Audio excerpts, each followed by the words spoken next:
ও আল্লাহ, এটা কি জাত রাস্তা রে আল্লাহ।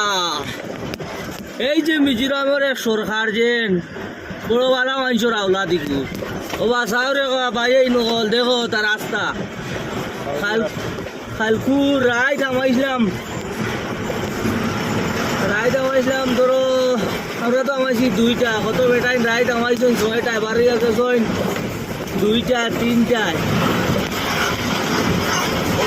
গাড়ি ডাইরেক্ট মানে আটি যায় ওইটা বলে কুয়ারির রাস্তা, কোন বইয়ের কুয়ারির রাস্তা। হায় রে আল্লাহ, আমরার দুঃখ শেষ হইতো না। ও সারা একমত হইলে ভিডিও শেয়ার করিও রে বাবা। এই নকল আমরার দুঃখ দেখবাই 2 দিন বাদে বাদে। ওইটা হইলো রাস্তা, বুঝলি? ওই দেখো এইটা মানে আমরা আমার বাড়ির এন্ডি করবা বিশ্বাস করো, বলো বুঝে